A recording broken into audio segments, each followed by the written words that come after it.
You ever come home from a quick trip, just 2 days, mind you, and find that your house has been, I don't know, demolished? Yeah, me neither. Until last month. Let me back up, because if you'd told me 3 years ago I'd be the main character in a story like this, I would have laughed in your face. Or cried. Maybe both. I'm a structural engineer, so roofs, beams, the whole how not to die in your own house deal, that's my jam. I bought into this quiet little neighborhood about 5 years ago, figured the worst I'd have to deal with was the occasional HOA email about trash bins or lawn height. You know, the usual suburban nonsense. Oh, how young and naive I was. See, about 3 years ago, I splurged on a gorgeous slate roof, the kind of thing that makes neighbors double take on their morning dog walk. Not cheap, but hey, it was under warranty, installed by pros, all approved by the architectural committee, the whole 9 yards. I followed every rule in the book, because in this place you have to. The board president, let's just call her the queen because that's how she acts, treats our HOA like her private fiefdom. This is a woman who once knocked on my door to tell me my mailbox was a half shade too blue.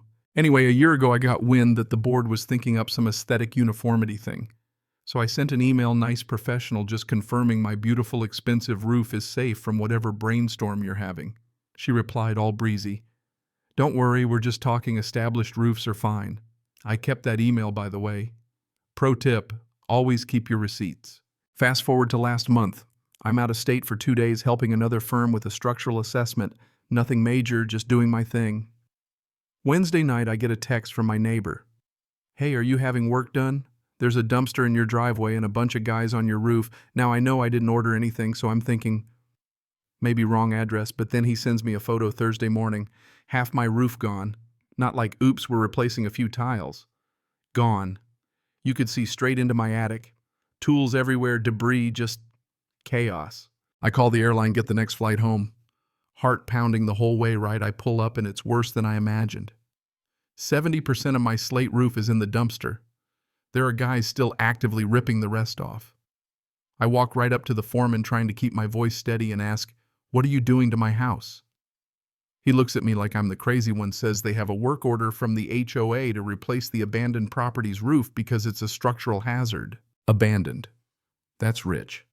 I asked to see the work order, and there it is, signed by the HOA board, not by me. The contractor. Some outfit called Budget Best Roofing. Never heard of them. The paperwork claims it's an emergency. At this point, I'm already recording everything on my phone.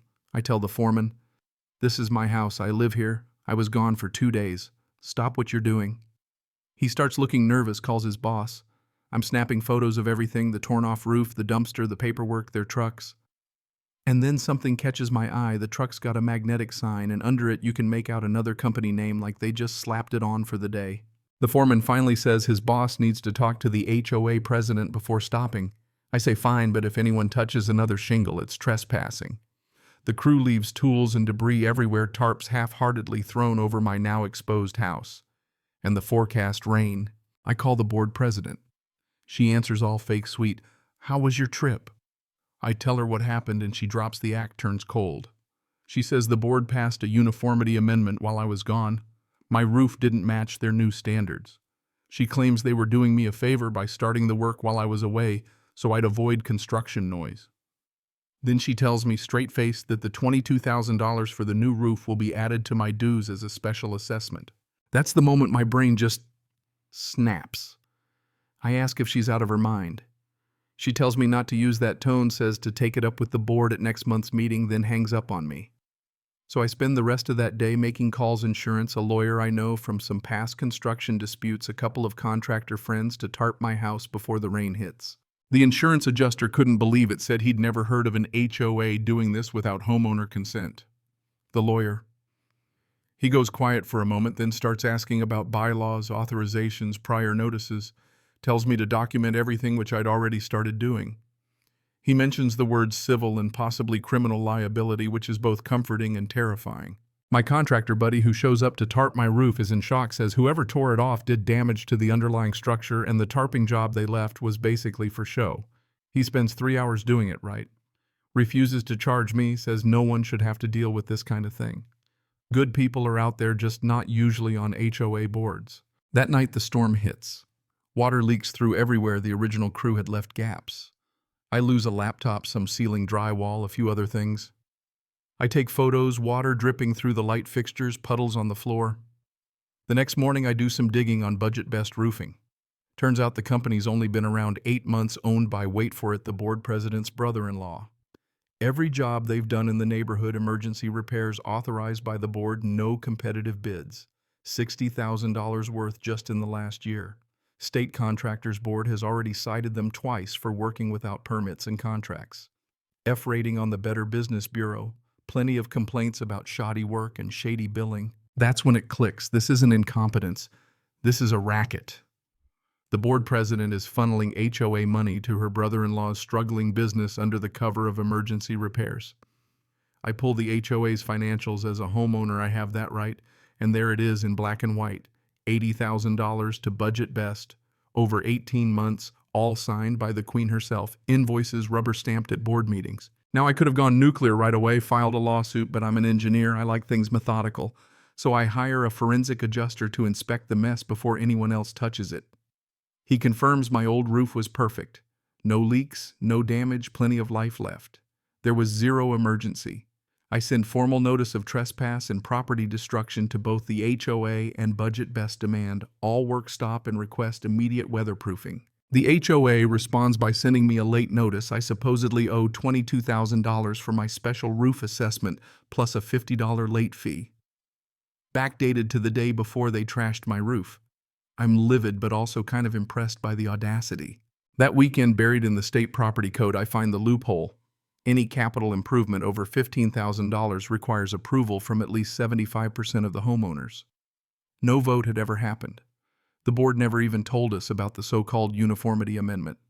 Plus, state law says board members can be held personally liable for benefiting family businesses without disclosure. So I call a roofing information session in my backyard. 40 people show up. I lay it all out. Photos, financials, proof of the board president's family ties, the shoddy workmanship, the forensic report. As I go through the numbers, the crowd gets restless. People start realizing their dues have been paying for this nonsense. Some mention Budget Best tried to inspect their roofs too with no authorization. Then I drop the bomb. If the board keeps making unauthorized payments, every homeowner could be on the hook for special assessments to cover legal costs and fraudulent spending. The room turns tense. People ask what to do if their roofs get targeted next. I explain the uniformity amendment was never properly passed, so it's legally toothless, but that won't stop them from trying. By the end of the night, I have 43 signatures calling for an emergency board meeting and a bunch of volunteers ready to dig through every HOA record from the past 2 years. Turns out Budget Best also got paid for tree trimming already included in another contract, emergency sprinkler repairs the irrigation company said were unnecessary, and sidewalk fixes already handled by the city. The total, about $150,000 in sketchy payments. 2 years of dues for the whole neighborhood gone. Monday morning, I file a lawsuit against the HOA and the individual board members for breach of fiduciary duty and conversion. Their director's insurance probably won't cover them. They benefited family after all. I also send everything I've got to the state licensing board since Budget Best worked without authorization, and to the Attorney General's office. The emergency meeting comes around.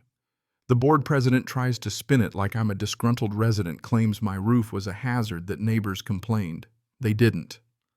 That letter just made people angrier. The meeting is standing room only, people waving HOA bylaws and demanding answers.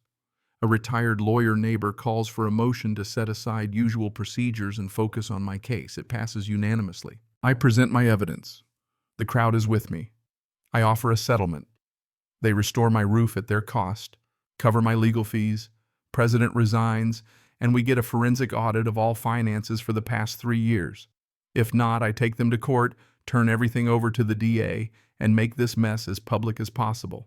The president tries to argue, but the homeowners are reading out the bylaws, pointing to the section she broke, calling for her resignation. Someone says, "You can maintain the bushes, but you can't dismantle my house." That gets a round of applause. There's a motion for a vote of no confidence. Someone else says, "If they don't take my deal, replace the whole board and press charges." The board takes a recess. People in the room are already trading contact info, talking about hiring their own lawyers. When they return, the president steps down. My settlement is accepted. My roof gets rebuilt, designer slate, better than before, cost to me $0. Insurance covers most, the HOA eats the rest, the audit happens. State board suspends budget best's license. The Queen moves out of state. Justice, if you ask me, was served cold. The new board way more transparent. They actually, follow the rules. Contractors now have to disclose any relationship with board members. I sit here now on my back porch looking up at a beautiful new roof thinking, that's how you deal with a bully. Sometimes being smart, patient, and a little stubborn beats getting loud. But the real kicker, the best moment. Last week, a process server handed papers to the guy across the street. Turns out Budget Best Roofing got slapped with a cease and desist from the state. I may have waved at the server just being a good neighbor. I realized in the end the sweetest revenge isn't just about winning. It's about making sure people like that can't do it again. That old board president thought she could hide behind big words and fake authority. She forgot some of us read the fine print. And understand how roofs work. My place is worth more now. The neighborhood's stronger, and about 40 other homeowners learned you don't just roll over when someone abuses power. That's worth more than any roof. So let me ask you, if you were in my shoes, would you have done the same? Where's the line between standing up for your rights and starting a neighborhood war? Ever had to fight back when someone in power tried to bulldoze over you? Tell me your story. I'd love to hear how you handled it or what you think is fair. Maybe together we'll help someone else keep a roof over their head, literally.